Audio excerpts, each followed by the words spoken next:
Hello everybody, the X-Spider Films here, and today I'm going to be reviewing the second Super Sunday special with my DVD, Daredevil vs. Spider-Man, my video game, Spider-Man Web of Shadows, Amazing Allies Edition, and my comic book, The Amazing Spider-Man issue 695.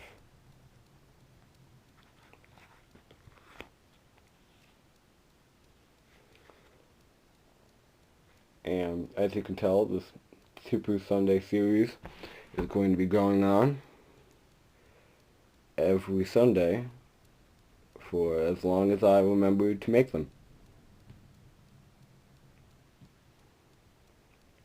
But let's start out with the DVD just like we did last week. Daredevil vs. Spider-Man collects 4 episodes of the 90s Spider-Man the Animated Series. Framed, The Man Without Fear, The Ultimate Slave, and Tombstone. It also contains the classic 1966 bonus episode Kingpin from the original Spider-Man animated series, which, going back and watching it today, you really can't stand watching it at all. The Fantastic Four bonus episode featuring Daredevil and a Stan Lee soapbox. Now, let's get to the first 2 episodes because they are one story, Framed and The Man Without Fear. This story has a very interesting premise. Peter Parker being framed, Spider-Man having to find evidence to prove himself not guilty, and Daredevil seeing Spider-Man going around doing all this stuff that involves Peter Parker being framed, and he makes the only logical conclusion that Spider-Man is working for the Kingpin and trying to make sure that Peter Parker goes to jail by destroying evidence.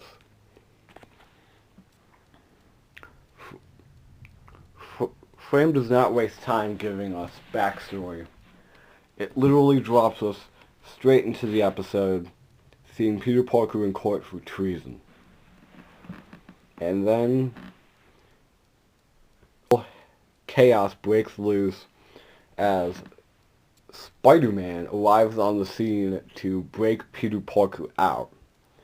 And as he's riding on a helicopter that Spider-Man put him on, away from where he's supposed to go, it goes into a flashback sequence of how he got here, and we also get to see him thinking about, who is this other Spider-Man guy? I thought I was Spider-Man, etc., etc., etc.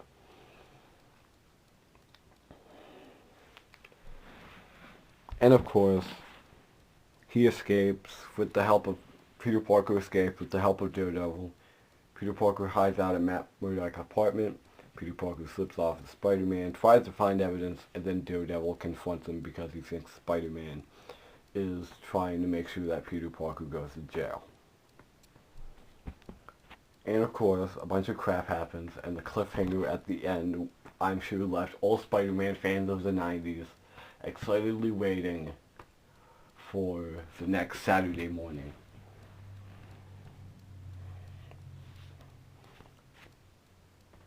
And hey, I'm trying to avoid spoilers because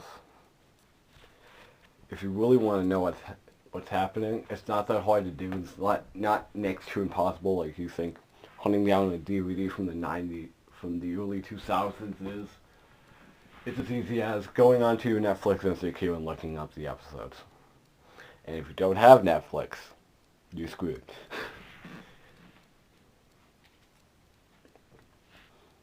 And the next episode is The Man Without Fear.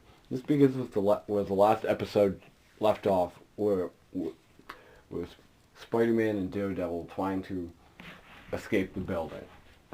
And Daredevil suddenly is no longer mad at Spider-Man, and they're suddenly friends. Now, looking back on it in retrospect, I think this change was a little too soon. But granted that the storyline could only be fit into like 40 minutes of children's television, not counting commercials, it's kind of forgivable. Especially with how cool they made Daredevil in this. I mean, this has kind of gotten me curious in Daredevil, going back and watching again. I might have to pick up Daredevil comics now. Anywho, we find out that Daredevil has a personal grudge against the Kingpin from his origin story, and how he was blinded as a child due to his father's actions, and that he was trained to use his extrasensory powers to fight crime even though he's blind. I found his origin story very interesting looking back on it today, rewatching the episodes. And, well, I think that the first two episodes alone would make this DVD more than worth justifying the price tag, which is no longer attached to my DVD, and since I got it when I was a child, I don't know how much this thing costs. But, well, you can look it up on Netflix now, considering that you have a Netflix, and I don't know anybody who doesn't have one. So, I mean, if you don't have cable, that's just the obvious thing to do. Get a Netflix account and hook it up to your Xbox or something. But now we have to move on to the next two episodes in this DVD, The Ultimate Slayer. And this actually, in my opinion, ruins this series' character of Alistair Smiles. I really liked Alistair Smiles in this series up until the Ultimate Slayer episode. And he's basically turned into this weird cyborg thing that looks like it. I don't know how to describe this thing. Google The Ultimate Slayer or just watch the episode on Netflix and you'll know how weird it looks. But Alistair Smiles is now basically what he has been programming all of his life, a robot. And Kingpin is trying to control him. Essentially what this ends up amounting to is the fact that when they have Alistair go into this little pod thing to do some programming stuff, he's actually accessing his memories to reprogram himself. And he actually ends up going after Norman Osborn, who Alistair has a personal grudge going against, considering that Alistair blames Spider-Man and Norman Osborn for the death of his father.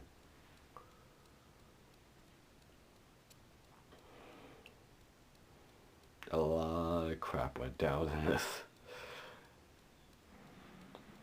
in this series. I mean, not as nearly as much as they were able to get away with in children's television and Batman the Animated Series in terms of darkness.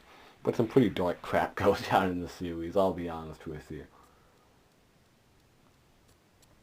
Considering the fact that they didn't flat out say it, but it is heavily implied that Kingpin killed his father in one episode, and in this DVD, Daredevil father had died, but it never flat out said it. It seems that you can get away with a lot by implying that somebody was murdered, but never flat out saying it. Kind of like how in the Avengers cartoon, the Hulk takes out a helicopter, and then you can see this tiny little dot with a parachute, and then they can get away with it in children's television. But you have to look really closely to see that tiny dot with a parachute. Anywho, the Ultimate Slayer was a really low point in this episode for me. And the next episode is Tombstone. And this episode has to be the most self-explanatory of all, because the villain in this is Tombstone. And another interesting thing about this episode is that Robbie Robertson, this guy who works at the Daily Bugle with J. Jonah Jameson and, of course, Peter, his son has joined a gang. And well, Robbie ain't that happy. And that gang is run by, of course, Tombstone. Tombstone's origin was actually quite interesting to me because Robertson is actually in a way responsible. And the two are actually quite a nice parallel to one another. Basically what happened is Bobby and his friend Lonnie, who later became Tombstone, yeah, real name upgrade, were in front of this ice cream shop and, oh man, it's closed. Immediately followed by Lonnie goofing around and breaking the window. And Lonnie's like, hey, you give me a boost and I'll return and grab us some ice cream. So, of course, Robbie, giving in the peer pressure, does. But then the cops show up, and Robbie runs and hides. Lonnie is not that lucky, and he gets caught and brought away from the police. Now, he was only a child, so he would have got put in the juvie. But this really puts his life on a downhill path, stuck in crime and all that. And then, when they're older and Robbie has a job at the Bugle, Lonnie calls him up again and calls him down to a chemical plant. And when he's at the chemical plant, Robbie, of course, did not grab gloves and stuff. He's here for a story that he's been hunting. And of course, Lonnie's like, hey, you know, we've been planning this robbery for a long time. I think I started including my old friend in it too. What are you talking about, Lonnie? I'm talking about you. I mean, look, fingerprints all over the place, etc., etc., etc., and it's immediately followed by them fighting. And Lonnie even pulls a couple of alarms intentionally just to bring Robbie down with him. And of course they start fighting, and Lonnie falls into a chemical bath never to be seen again for a very long, long time. And I really liked that, actually. I found, looking back on it, is a very nice origin story for a villain. And his parents must be so proud. And of course, it all resolves in a fight scene between Tombstone and Spider-Man. Now, I really liked these 4 episodes. This series generally impressed me overall. I mean, it's nowhere near as good as the spectacular Spider-Man series, but come on, that's the best Spider-Man TV series there is. All in all, I'm going to have to give Daredevil vs. Spider-Man a 9 out of 10. It really does have good character parallels between one another, deep character work, and a lot of stuff that would have just gone unnoticed by the children audience it was aimed at in the 90s, just because of how deep some of the stuff really is. But of course, being an old cartoon, the animation is a bit stiffer than it really could have been in the day. And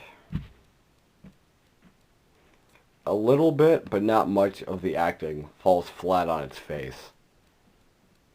I mean, like, random thugs, Lonnie Robinson's son, acting, and members of the gang just sound stereotypical sometimes.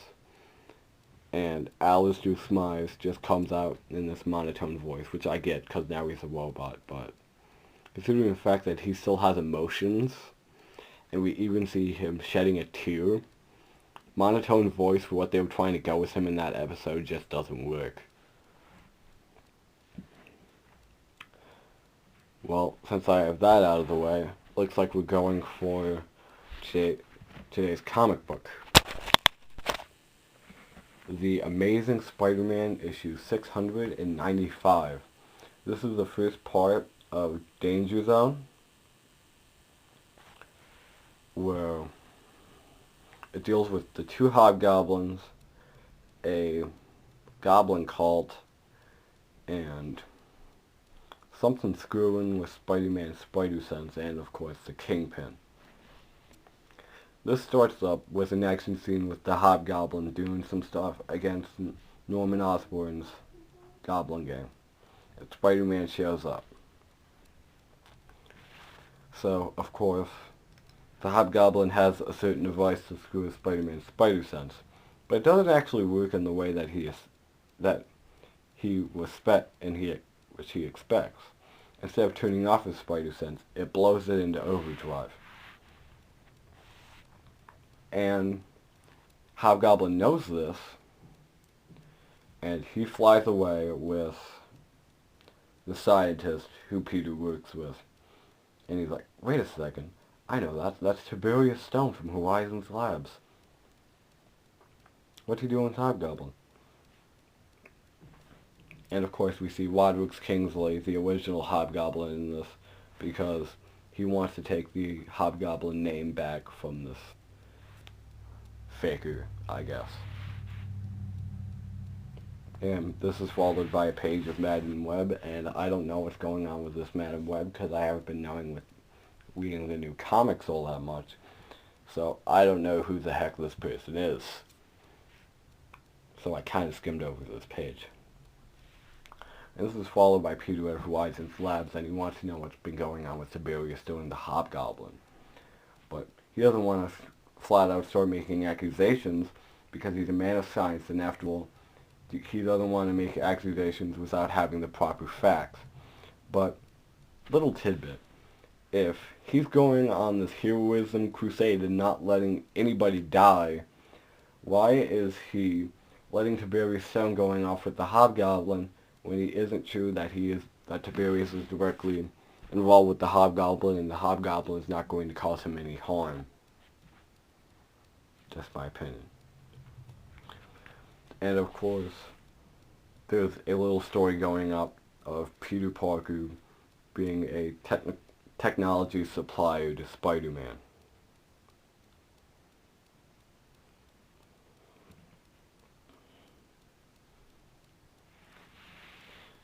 And in the Daily Bugle, this is where we see Spider-Man's spider sense going berserk even more. And there's little arrows pointing to every potential threat in the room. And it is actually, and this is where Dan Slott manages to push some of the comedy he's been trying to do in without completely making Peter come off as a moron.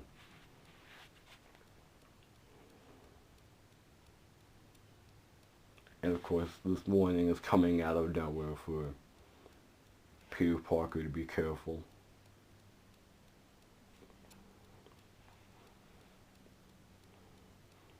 And then Hobgoblin, Phil Urich, who happens to be there, figures out that Peter Parker is Spider-Man, and of course the cliffhanger is nuts. But a while back they put out the brand new day catastrophe to stop the world from knowing that Peter Parker is Spider-Man, and that really seems like what they're doing again. Letting the world know that Peter Parker is Spider-Man, which I really don't understand.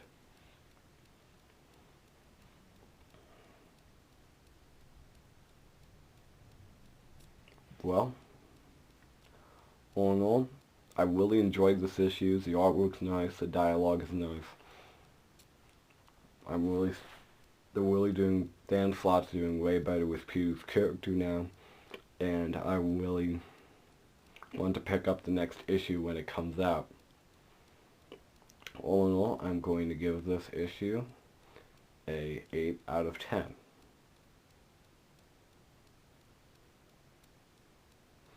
I'm really interested to see what Dan Slott does from now on with the Danger Zone story arc. And now, it is time to do today's video game review. And as I said before, this is not the regular version of Spider-Man Web of Shadows.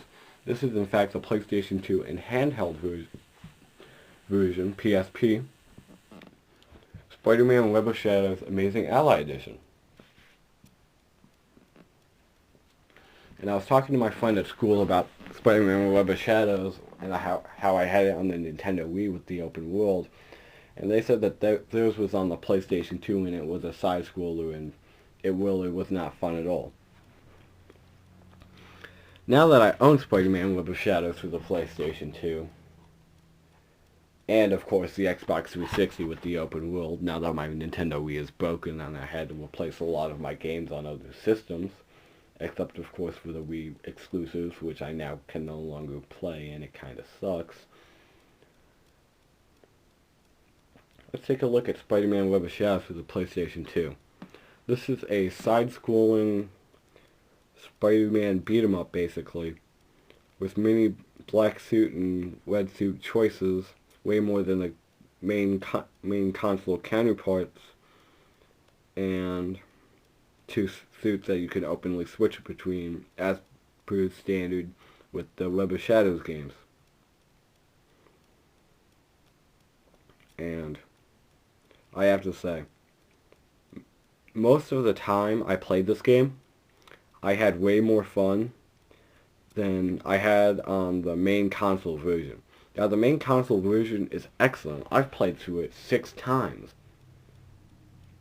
4 times bad guy ending, 2 times good guy ending, I think. On both the Wii and the Xbox. But this one just has a better feel to it.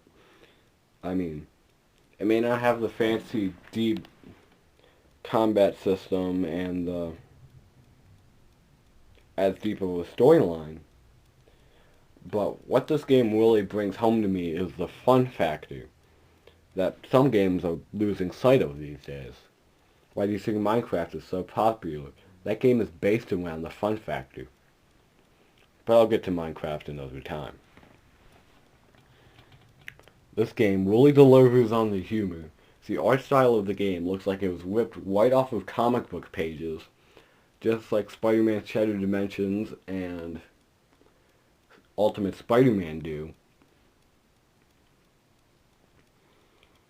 And as I might have said before, I am not memorizing every word I say, of course. The humor really delivers, and most of the jokes do not fall flat. And both of the choices have an impact on the levels, giving you bonus objectives to do in the game and stuff like that. And what I've noticed is that the wetsuit choices will have you helping civilians and doing more stuff, beating up more bad guys and having more fun. Whereas the black suit sections will kind of have you skipping over that, and the black suit choices are really for the speedrunners. And honestly, unlike the console versions, there was not much of a fighting style difference between black suit and red suit. But it does seem like Spider-Man is more powerful when wearing the black suit, and the black suit just looks better. So that's what I use when I play this game. Of course, I still make all the red suit choices, because I've played through the PlayStation 2 version so many times. Both of the Spider-Man are like fully upgraded. Because, of course, when you play through the game, you get to keep all of your upgrades when you do a consecutive playthrough on the same difficulty.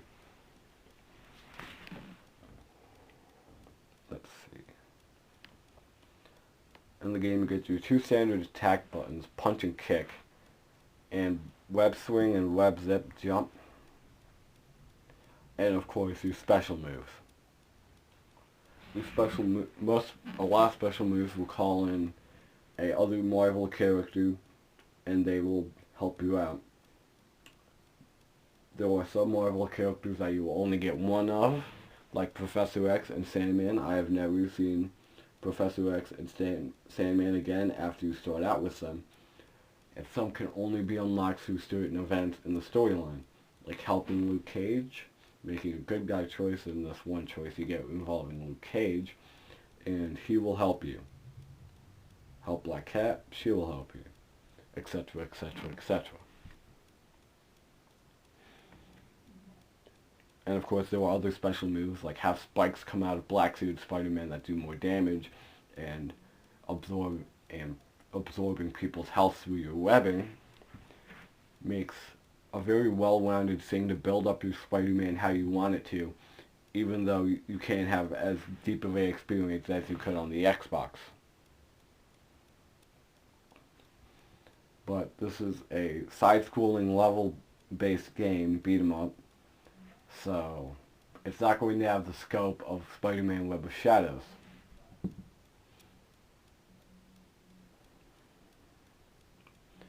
But If you're looking for a Spider-Man experience on the PlayStation 2, and you already have all the open world ones that came out on the PlayStation 2, by all means pick up Spider-Man Web of Shadows.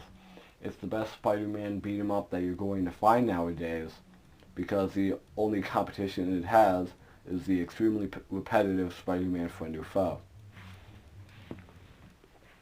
But Spider-Man Friend or Foe has co-op, and that is the only way it is fun. All in all, I'm going to give Spider-Man Web of Shadows for the PlayStation 2 Amazing Allies Edition 8.5 out of 10. This is a really awesome game, and I'll recommend it to all comics fans or Spider-Man fans. So, have a nice day. This is the X-Fighter Films. See you later. And I'm sorry for taking up the past 26 minutes of your life. Man, when I start talking, I can really be on a wall, can't I? See you guys tomorrow. Now that Venom Week is over, we can finally get a little bit of variety up in here. Bye.